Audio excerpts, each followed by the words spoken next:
io sono Sabrina di Black Book e oggi sto intervistando Dub FX, ovvero Benjamin Stanford.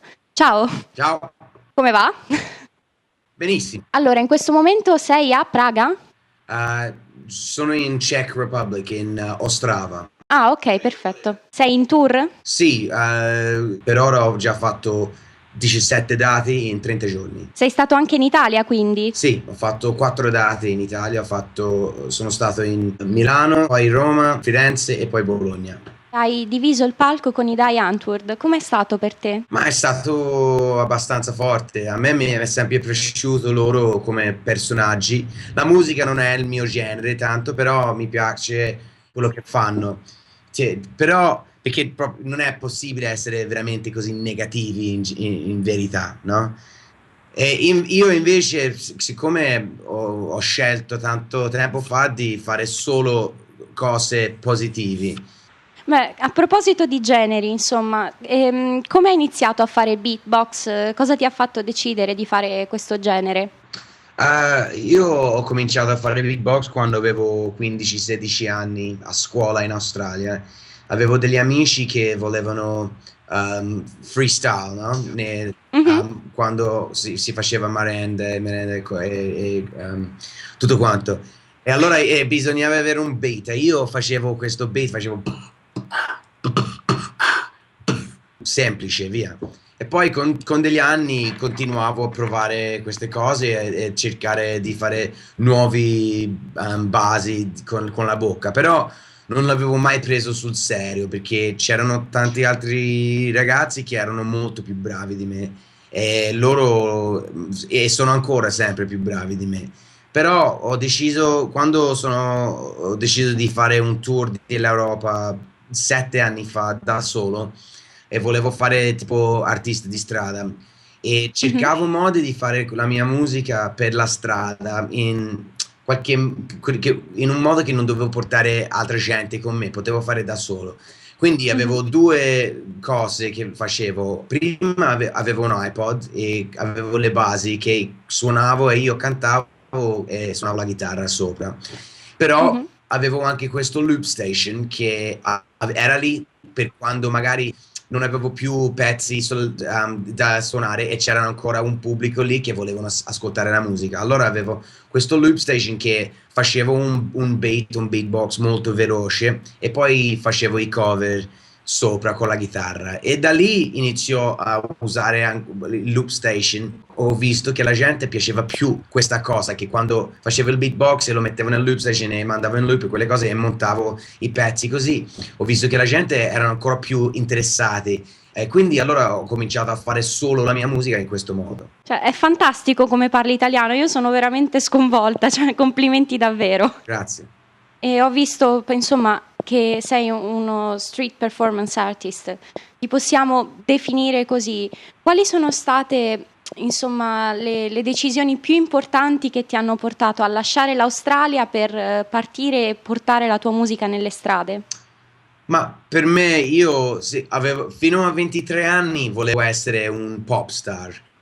Avevo questo atteggiamento di andare nei canali commerciali, avere un'etichetta, avere i contratti con queste etichette e tutto quanto. Però a un certo punto ho visto che quella cosa, a parte che devi essere molto fortunato e devi avere, a parte il talento, devi essere fortunato e anche devi anche cambiare come sei, devi essere mollabile, si può dire, devi essere quello che Sì, vogliono loro alla fine. sì. E io ho deciso che non andava per me questa cosa e poi non ero ancora bravo, abbastanza bravo per essere uno di quegli artisti lì firmati così col contratto e tutto quanto.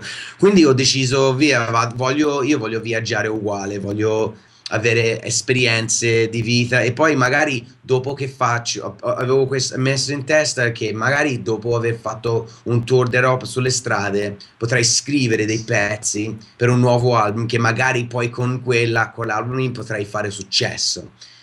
Però è successo l'incontrario che quando sono andato sulla strada e dovevo essere molto flessibile perché in ogni paese che suonavo c'erano diverse gente che volevano diverse cose. In Italia va molto il reggae, molto melodica, diciamo. Mhm. Invece in Inghilterra vogliono roba molto più dura, molto più raw, no? Roba come dubstep, drum and Cruda. bass, jungle, grime, quella roba lì. E il resto dell'Europa è un pochino un misto di queste cose, va molto anche hip hop. Quindi ho cambiato la mia, sono stato molto flessibile con questi diversi posti e con questa cosa ho imparato cosa sono io e qual è la cosa che faccio meglio io sulla strada, sulla musica.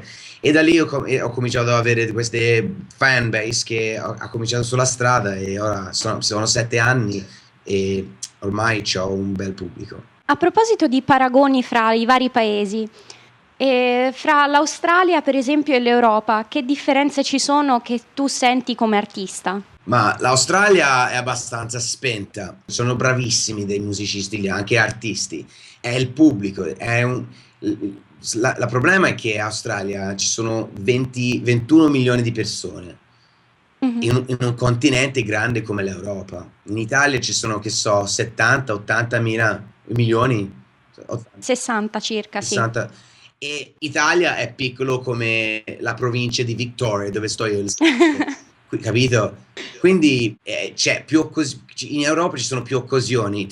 In Australia, se te fai un genere di musica, ci sta che non ci sono tanta gente che ti potrebbe supportare o potrebbe Mhm. comprare il tuo CD, capito? Sì. Specialmente nell'underground. Quindi in Australia devi essere molto commerciale se vuoi campare, diciamo. Alla fine, allora in Europa, quindi ci sono più occasioni, c'è più gente. E poi, siccome l'Inghilterra, secondo me, è il cuore del mondo musicale, di tutto il mondo. In Italia, per esempio, il numero uno dell'Italia sarebbe il mangiare, poi magari no, Sì. la musica sarà terzo, quarto, giù dalla lista. Il film, secondo me, va anche molto più della musica. Mhm. E in confronto in Inghilterra, che la musica è il numero uno, il mangiare sarebbe il 10, no? Poi in Australia invece è la stessa cosa, cioè in Australia la gente è molto, si intopano molto dello sport, del fashion, no? La moda, quelle cose lì, che la musica non è una grande cosa in Australia. Quindi sì, confronto all'Europa, l'Europa è molto migliore. Potresti dirmi i nomi di 3 artisti che ti hanno influenzato moltissimo nella tua identità artistica attuale? Allora, ci sono tantissimi, dipende a quale epoca della mia vita. Fat Freddy's Drop, sono un gruppo nuovazelandesi e Ah. fanno questa roba che è tipo, lo chiamano Soul Pacifico, che è tipo questo reggae soul ma molto bellissimo, molto dub, melodica, però c'ha tantissimo spazio nella musica. Loro è il mio gruppo preferito del mondo. Bob Marley e tutti i suoi figli hanno grande influenza su di me, ci sono tantissimi. Poi mi piace tantissimo della musica elettronica, di drum and bass liquid. Non è che c'è un artista solo, ci sono etichette che fanno musica. In questo periodo qui c'è questa etichetta che si chiama Rubik Records, che è RUBIK, Rubik Mhm. Records. E loro fanno questa roba drum and bass molto soulful, molto melodico, molto diciamo lento però veloce allo stesso tempo, una roba molto soul, liquid drum and bass si chiama. E quelle 3 cose lì sarebbero i miei influenze più forti a questo momento. A proposito sempre di dub, c'è un significato dietro il logo di Dub FX?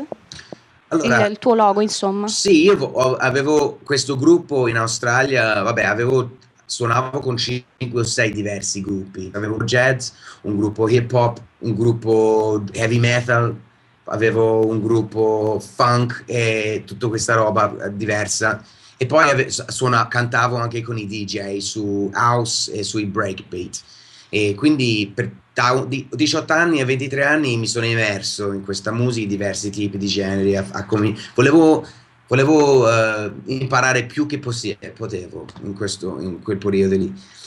E poi alla fine volevo fare questo gruppo che lo volevo chiamare Dub FX, che aveva tutti questi generi insieme, però non mi è mai riuscito perché, vabbè, era difficile trovare i musicisti che volevano anche lavorare con me, perché quelli bravi bravi, sai, sono difficili da trovare. Vabbè, non sono difficili da trovare, ma sono difficili a chiedere di venire a suonare con te per sempre, no? Quelle cose lì, perché lavorano tanto.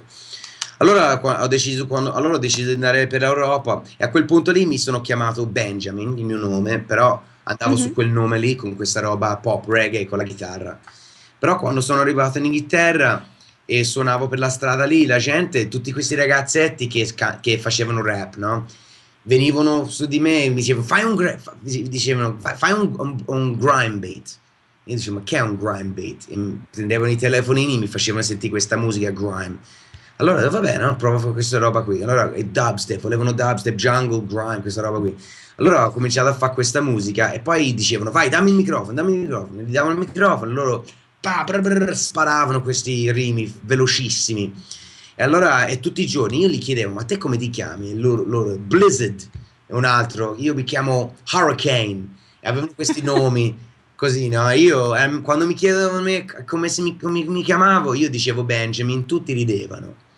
Allora un giorno ho Poverino. detto, vabbè, DubFX, così, e loro, ok, perfetto. E così iniziò il mio nome su questa cosa, su quel progetto lì. Però dopo, che quando ci sono anche ragionato sopra, secondo me il nome è perfetto per quello che faccio io, perché io faccio musica dub che se Mhm.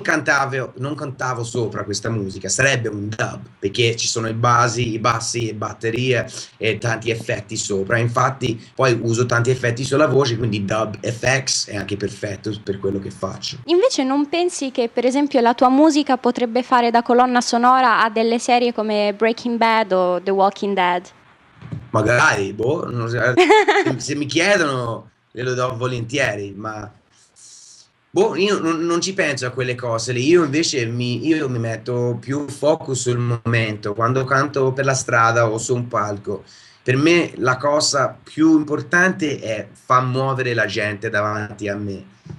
Se li devo muovere qui dentro o qua fuori è uguale, per me basta che li devo muovere. Breaking Bad è fortissimo, guarda, è un casino quella cosa lì. Mi chiama anche Game of Thrones, fortissimo. Grande. Game of Thrones, Mad Men mi piace un casino. Poi anche un altro che si chiama Suits. No, ma ci sono tanti, mi piace tanto. Mi piace molto anche quelle cose. Ora sto guardando una serie molto vecchia che si chiama Six Feet Under. Piuttosto nel tuo tempo libero cosa hai tempo e voglia di fare? Vabbè, io per esempio adesso sto lavorando su un remix per un gruppo che si chiama Salmonella Dub, che sono di Nuova Zelanda anche loro. Quindi faccio queste cose qui, faccio remix, scrivo nuovi pezzi. Più che altro rilasso, faccio yoga, c'è tanto, come ti ho detto, ho fatto 16 date in 30 giorni, quindi sono abbastanza stanco. Stanco. Ma io ti vorrei dire una cosa qui da parte di uno dei nostri ragazzi di Black Book. Ah, lui è stato in Nuova Zelanda Ah. e dice sempre che la Nuova Zelanda è meglio dell'Australia. Ma secondo me la Nuova Zelanda è molto più forte dell'Australia. Io vorrei essere nuovazelandese. Penso che ti potrebbe amare in questo Sì, momento. no, veramente, no, nuovazelandesi sono bellissimi come persone. È uno dei posti più calmi al mondo. La gente lì c'ha molto soul. E non c'ha il razzismo come c'è in Australia. L'Australia è molto più ignorante, secondo me. E anche se sono australiano, non lo sento tanto questo patriottismo Mhm. australiano, no? Io mi sento più come uno zingaro della strada alla fine, però Se dovessi stabilirti in un paese qualsiasi del mondo, dove ti andresti a stabilire e perché? ma io veramente il piano era di andare in Nuova Zelanda e avere una casa là, però ho tutta la famiglia in Australia, poi ho anche la mamma italiana e lei sta lì. Ah, Quindi, però il 99% della mia famiglia sta in Australia e la mia fidanzata ama molto l'Australia. quindi abbiamo comprato una casa là, quindi siamo stabili lì. Però non siamo in città, siamo in una foresta fuori da Melbourne. Ma che bello, una foresta. No, vabbè, è una cosa bellissima quella che mi stai dicendo, perché comunque pur riconoscendo, non so, per esempio i difetti della tua patria e avendo girato tanti posti, hai sempre deciso di tornare alle origini, per così dire. Sì, io sinceramente quando stavamo cercando la casa, io volevo stare in Europa perché è lì dove lavoro di più, cioè, ci sono molto più occasioni per lavorare in Europa. Stavamo guardando Spagna, però lì era un po' instabile, no? Quando si Mhm. cercava, tipo com'è la clima lì. Poi c'è anche Berlino, volevo stare, ma Shosh, la mia ragazza, siccome è inglese e non vuole stare in un posto dove nevica o dove Mhm. fa molto freddo d'inverno, perché vuole stare dove c'è il sole. Quindi a Spagna erano gli unici posti, poi che è abbastanza centrale in Europa. Poi c'è l'Australia, via, c'è anche l'Italia, posti d'Italia, però alla fine volevamo stare in un posto dove si può parlare inglese, perché io parlo italiano, ma la mia ragazza no, lei parla solo inglese. Quindi sì, siamo stati là in Australia. Adesso che prossimi progetti hai per i tuoi tour, la promozione del CD? Insomma, raccontaci qualcosa. Ok, in dicembre sto per lanciare un nuovo album, che sono 5 anni che non ho un nuovo album mio. Mhm. Vabbè, ho fatto 2 dischi 2 o 3 anni fa, uno che è una roba più dubstep, più minimale, più elettronica, e ho fatto anche un disco per Flower Fairy, la mia Mhm. fidanzata, però quello è un disco più per bambini.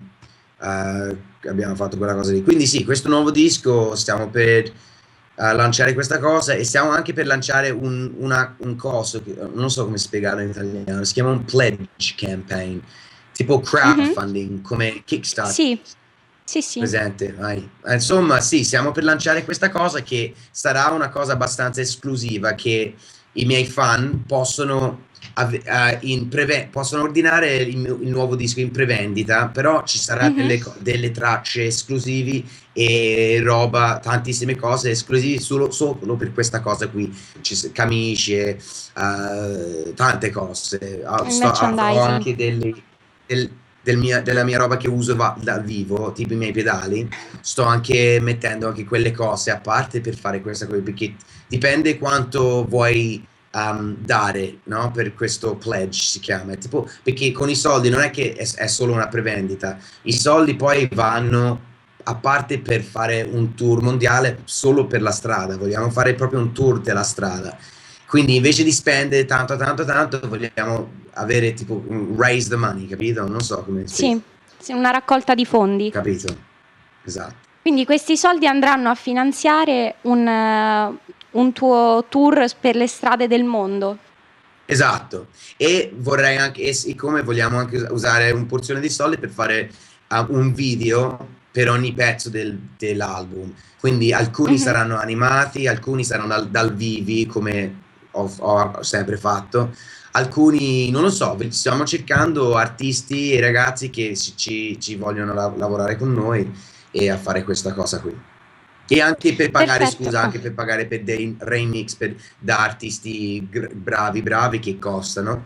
E vogliamo fare questi remix per ogni pezzo dell'album, vogliamo avere un remix. Perfetto, Benjamin, ti ringrazio tantissimo per essere stato qui con noi e un saluto a te e a tutti i tuoi fan e buona continuazione. Grazie a voi. Ciao! Ciao ciao.